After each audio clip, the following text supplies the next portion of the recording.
Daniel 6. It pleased Darius to set over the kingdom 120 satraps, to be throughout the whole kingdom, and over them 3 presidents, of whom Daniel was one, to whom these satraps should give account, so that the king might suffer no loss.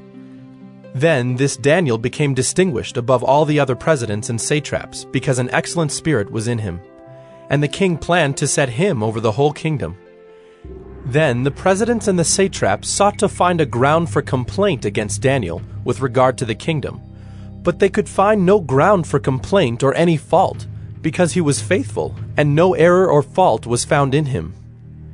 Then these men said, "We shall not find any ground for complaint against this Daniel, unless we find it in connection with the law of his God." Then these presidents and satraps came by agreement to the king, and said to him, "O King Darius, live forever!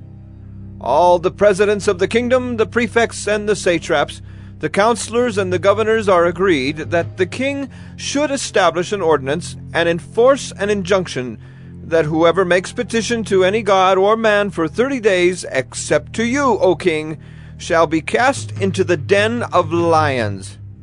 Now, O king, establish the injunction and sign the document, so that it cannot be changed, according to the law of the Medes and the Persians, which cannot be revoked." Therefore King Darius signed the document and injunction. When Daniel knew that the document had been signed, he went to his house, where he had windows in his upper chamber open toward Jerusalem. He got down on his knees 3 times a day, and prayed and gave thanks before his God, as he had done previously. Then these men came by agreement, and found Daniel making petition and plea before his God. Then they came near and said before the king concerning the injunction, "O king, did you not sign an injunction that anyone who makes petition to any god or man within 30 days, except to you, O king, shall be cast into the den of lions?" The king answered and said, "The thing stands fast according to the law of the Medes and Persians, which cannot be revoked." Then they answered and said before the king, "Daniel, who is one of the exiles from Judah, pays no attention to you, O king, or the injunction you have signed, but makes his petition 3 times a day." Then the king, when he heard these words, was much distressed, and set his mind to deliver Daniel. And he labored till the sun went down to rescue him.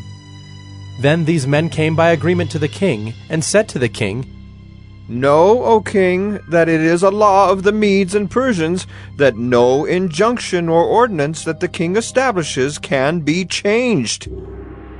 Then the king commanded, and Daniel was brought and cast into the den of lions. The king declared to Daniel, "May your God, whom you serve continually, deliver you."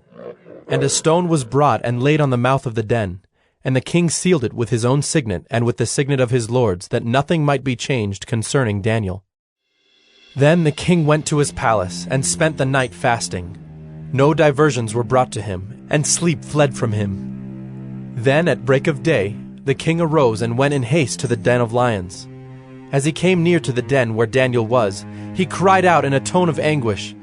The king declared to Daniel, "O Daniel, servant of the living God, has your God, whom you serve continually, been able to deliver you from the lions?" Then Daniel said to the king, "O king, live forever!